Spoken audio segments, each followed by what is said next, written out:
Bonjour à tous. Alors aujourd'hui j'avais envie de vous faire une petite vidéo pour vous montrer un petit peu le matériel qu'on utilise en bioélectronique agricole. On me pose souvent des questions, on se demande un petit peu comment on fait des mesures en bioélectronique. Donc je vais vous présenter brièvement le matériel. On a des électrodes qui sont adaptées vraiment pour le sol. On n'a pas de dilution à faire. Et je vais vous montrer le matériel, comment on fait aussi des mesures brièvement. Et puis on va voir les différences de mesures qu'on peut avoir, les différences de paramètres qu'on peut avoir en fonction de différentes pratiques agricoles. Donc là on va faire une mesure sur un sol non couvert, sur un sol paillé et sur un sol bâché. Et comme ça vous verrez s'il y a des différences significatives. Et puis le but de ces mesures c'est quoi? C'est de suivre en fait votre sol, de pouvoir adapter les paramètres bioélectroniques en fonction du mode de culture que vous avez choisi. Donc est-ce qu'un bâchage c'est suffisant? Est-ce que c'est bien ou pas? Est-ce qu'un paillage c'est suffisant? Voilà, donc on va vers ça, en allez, 10 minutes et ça va être bon. Alors, je vous montre le matériel. Moi j'ai l'habitude de travailler effectivement avec du matériel Consort.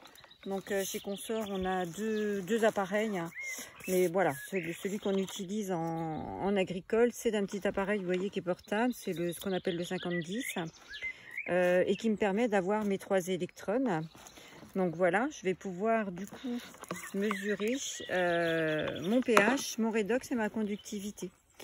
Donc on a essentiellement des électrodes plates, ce qui permet d'être au contact assez rapidement du sol ou des plantes quand on fait des jus. Et donc là c'est mon électrode de redox, voilà, que je vais planter aussi dans le sol et qui me permet d'avoir des mesures en direct. C'est toujours mieux de faire des mesures bioélectroniques directement dans le sol, en particulier pour le redox, puisqu'on mesure un courant, donc on mesure le vivant. Et voilà, il vaut mieux faire en direct dans le sol. Alors, je vais commencer, disons que le tout petit inconvénient de cet appareil-là, c'est que j'ai que 2 canaux. Donc je vais être obligée de mesurer d'abord le pH, de déconnecter mon électrode pour pouvoir mesurer le redox derrière. Vous allez voir, ça se fait très bien. Donc voilà, j'ai toujours ma petite bassine ici avec mes électrodes. J'ai ma petite piscette au cas où le sol n'est pas suffisamment humide pour faire ma mesure. J'ai un petit flacon ici pour rincer mes électrodes, dégrossir mes électrodes, lavage des électrodes. Et puis mon petit papier, voilà, j'ai pas besoin de grand chose.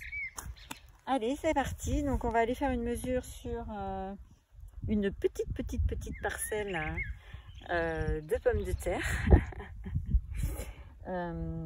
Donc qui n'a pas eu de couvert, je n'ai pas paillé.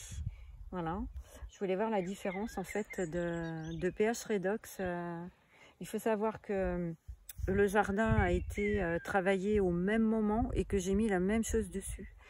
Donc j'ai mis un petit amendement cet hiver, exactement de la même façon sur toutes les parcelles. Donc c'est ce qui va être intéressant finalement, de vérifier si ce qu'on met par-dessus, ça a un impact ou pas. Allez, c'est parti.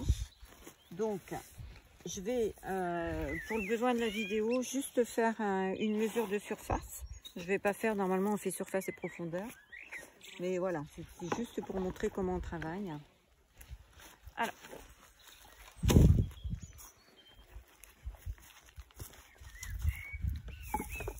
Donc voilà, je vais faire un trou d'environ 15 cm à peu près. Voilà, sol de surface, on est entre 5 et 15. Donc là on voit qu'on n'a pas suffisamment j'ai pas suffisamment d'humidité. J'ai un sol du coup qui est trop sec. Voilà, donc là je suis vraiment obligée d'humidifier pour faire ma mesure, puisque mon électrode fonctionne évidemment avec de l'eau. Alors on va positionner l'appareil. Je sais pas si sur la vidéo on va voir quelque chose, ça serait bien.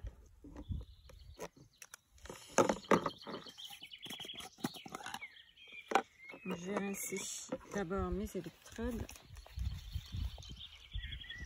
Ici. Voilà. Et donc là, faire attention à les patates. Et donc là, en fait, j'ai de connecter ma pH. Pour l'instant, j'ai connecté ma pH. Il me manque ma picette. Quelle est ma picette? Voilà. Donc je vais aller chercher ici. Je ne sais pas si on voit sur la vidéo l'écran. Donc je vais aller chercher donc le pH et la conductivité. Voilà. Donc là, je suis vraiment obligée d'humidifier parce que mon sol est sec. Voilà, et je vais planter directement mes électrodes. Voilà. Donc hop, et voilà. Et donc là, on voit effectivement que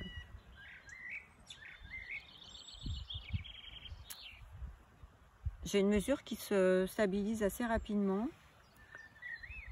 Si j'ai suffisamment de comment dire, d'humidité dans le sol, hein.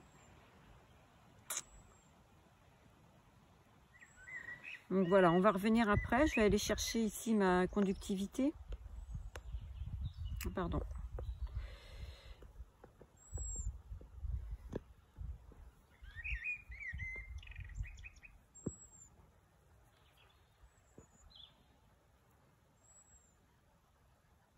Voilà, donc il me met 0,9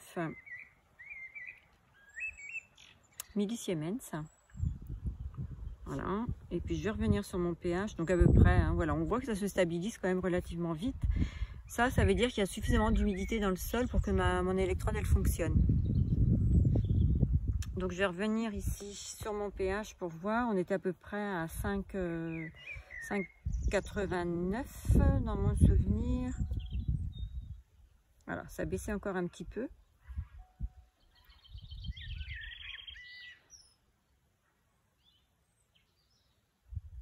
Voilà, donc on va dire 5,70. 5,70 de pH, on va essayer de s'en souvenir quand on va faire la mesure à côté. Donc pour avoir mon redox, je suis obligée ici de déconnecter ma pH pour pouvoir connecter mon électrode de redox. Et donc pareil, du coup je vais garder ma conductivité là. Et je vais mettre, hop, donc là je vais chercher les millivolts et c'est pareil, on va attendre que ça se stabilise un petit peu.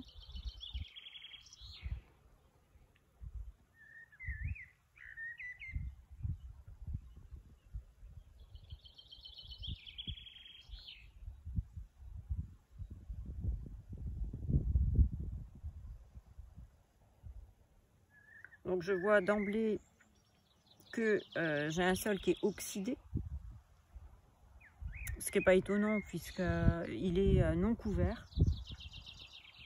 Et donc si j'ai un sol qui est oxydé, je sais que je vais avoir des soucis d'ici quelques semaines. Donc là ce sont des pommes de terre qui sont quand même sujettes à l'attaque de doryphores. Et on sait que les parasites, quels qu'ils soient, sont dus à l'oxydation des plantes. Donc là, qu'est-ce qui se passe? Donc pour l'instant, on voit bien que les pommes de terre sont jolies, hein, il n'y a pas de souci, hein, j'ai aucune maladie ici sur les feuilles. Mais vu les paramètres du sol que j'ai là en ce moment, je sais que d'ici quelques semaines, mes plantes vont être en difficulté, mes plantes patates vont être en difficulté et ne peuvent pas récupérer d'antioxydants dans le sol, donc vont s'oxyder et du coup vont être appétants pour les doryphores. Donc là, la mesure bioélectronique, elle est aussi là pour ça. C'est pas parce que ici j'ai des belles plantes qu'il va rien se passer et qu'elles vont bien. Pour l'instant, elles vont bien parce qu'elles se débrouillent. Mais d'ici quelques semaines, je sais que je vais avoir des soucis. Donc mon rôle de bioélectronicienne, ça va être ça. Ça va être d'apporter des choses au niveau du sol pour faire baisser coûte que coûte mon redox, pour permettre à la plante de construire ses antioxydants. Hein, voilà. Donc je suis à 257, hein, ce qui me fait du 450, ouais, même plus, hein, ça continue, ça me fait du 460. Voilà, donc je suis 60 millivolts au-dessus, ce qui est évidemment de trop, hein, ce qui n'est pas bien. Voilà, donc je vais m'occuper effectivement de mes patates d'ici pas longtemps, parce que je vois que je vais avoir une attaque de doryphore si je fais rien. Donc voilà, on va passer. Donc vous voyez là ici, je vais nettoyer grossièrement les électrodes. On va enlever le plus gros.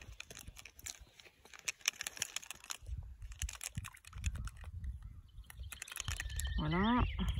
Donc c'est de l'eau déminéralisée que j'ai dans mon petit bocal là. Hein. Voilà. Donc c'est à peu près correct. Hein. Et donc on va passer sous paille. On va passer sous paille pour voir si j'ai une différence. Donc je vous rappelle quand même que c'est le même, le sol a été travaillé exactement au même moment. Hein. Donc on va passer de l'autre côté.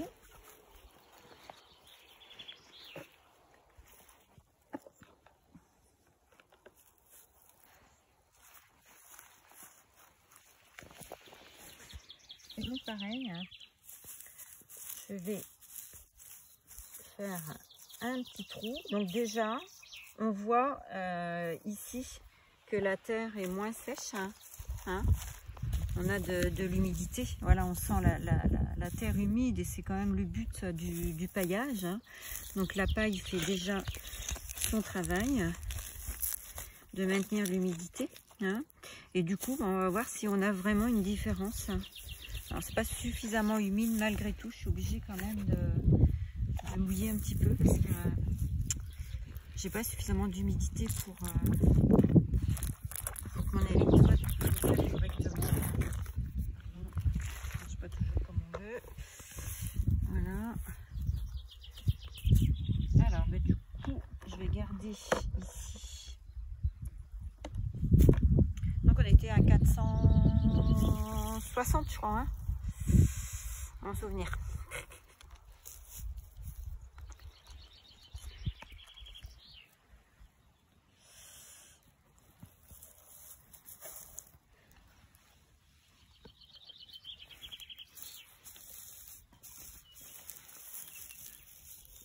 Non, on était à 200, pardon. Oui, c'est parce que je me suis mise en microvoltage. Voilà.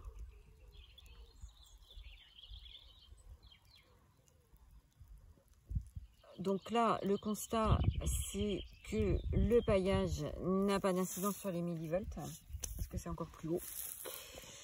Donc je vais aller chercher la conductivité. J'étais à 0,89, 86 ou 89. Bon ben là il se met en micro Siemens.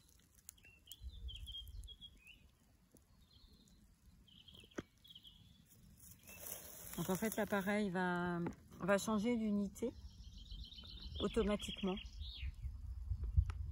en fonction de ce qu'il mesure, quoi, de la quantité de minéraux qu'il mesure. C'est lui qui adapte la mesure soit en micro Siemens, soit en milli Siemens. Tout à l'heure j'étais donc à 0,86, ça faisait donc 860, alors que là je suis à 300. Donc si je reviens sur mon Redox, quand on est à l'envers c'est pas évident. Voilà, 291, eh ben c'est pas top. Hein. 200 plus 200, ça fait 491, je suis à 500 millivolts. Hein. Donc là, j'ai une terre qui est oxydée. Hein. Donc on va aller voir le pH, voir si le pH, si le paillage, pardon, a une incidence sur le pH.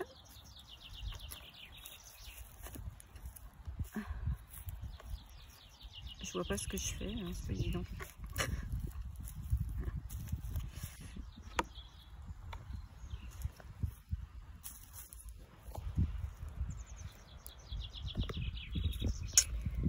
Alors, c'est pareil, je vais chercher mon mélache.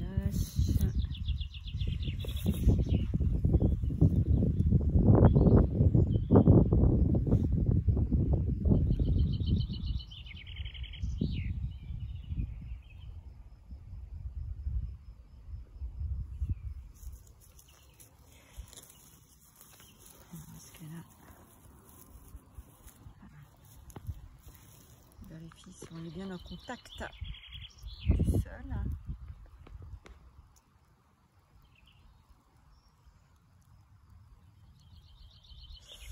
Donc là, je suis aux alentours de 6,35. Et tout à l'heure, on a dit 5,70, je crois, dans mon souvenir. Bon, normalement, on a un carnet de notes à côté. Donc ça veut dire quoi? Ça veut dire ici que le paillage a une incidence directe sur le pH. Voilà.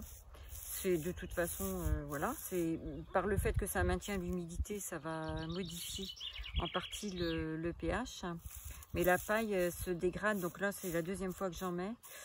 Donc j'ai eu une première dégradation de paille qui s'est faite et c'est voilà, ça va venir alcaliniser. Ça vient mettre du carbone et ça vient alcaliniser le sol. Donc on a au moins un impact sur le pH, on n'a pas d'impact sur le redox. Donc il va quand même falloir finalement que je retravaille mon sol, même sous paille. Hein. Donc voilà. Le but de la petite vidéo, hein, c'était de vous montrer déjà comment c'est relativement facile de faire des mesures bioélectroniques sur le sol quand on a du matériel adapté, bien évidemment. Il faut des électrodes qui sont adaptées à ça.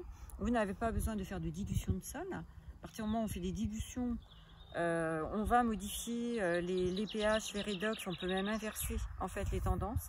Là on est vraiment au direct du vivant, donc c'est quand même tout l'intérêt. Et puis surtout l'intérêt de la mesure, quand on connaît bien la bioélectronique, c'est de savoir où on en est. Et là il va falloir aider effectivement le sol pour, par voie de conséquence, aider les plantes pour ne pas qu'elles tombent malades. C'est vraiment le but de la bioélectronique. Hein. Donc voilà, pour ceux qui ne peuvent pas s'équiper, pour ceux qui ne peuvent pas faire des mesures, qui ne peuvent pas se former non plus, parce qu'il y a des formations qui existent. Hein. J'ai des formations en e-learning, il y a des formations qui sont proposées aussi pour les agriculteurs et prises en charge. Pour les autres et qui n'ont pas le temps, etc. J'ai quelques collaborateurs, donc ce sont essentiellement des personnes du monde agricole qui se sont formées à la bioélectronique et qui vont pouvoir aller faire des mesures in situ pour les personnes qui vont demander. Donc là on est au niveau du sol, les mesures vont se faire aussi dans les élevages sur les animaux. Donc voilà, vous pourrez aller voir sur mon site c'est formation prévention bioélectronique.org et vous irez voir sur l'onglet service mesures et donc vous pouvez demander une intervention d'un de mes collaborateurs. Donc c'est soit par demi-journée, soit par journée. Le collaborateur il va venir chez vous, il va faire différentes mesures là où il y a des soucis, où il n'y a pas de soucis, mais en général il y a des soucis sur vos cultures, chez les animaux, sur les animaux. Ils vont regarder aussi un petit peu ce qu'on appelle les adventices. Donc c'est ce qu'on appelle les mauvaises herbes entre guillemets, ça donne aussi des indications. Et en fonction des mesures qui seront faites sur place, ils commenceront à vous donner des préconisations à mettre en place rapidement. Donc évidemment, on mesure aussi l'eau qui est utilisée. Voilà, parce que l'eau a son importance. Voilà, je ne vais pas vous faire un cours cette vidéo. Mais l'eau a son importance en bioélectronique. Donc voilà, c'est soit par demi-journée, soit par journée complète. Voilà pour cette petite vidéo. Je vous souhaite nombreux dans la bioélectronique land parce que ça reste une méthode, une technique absolument fabuleuse et que je pense être l'avenir vraiment du monde agricole. Vraiment, vraiment. À bientôt tout le monde.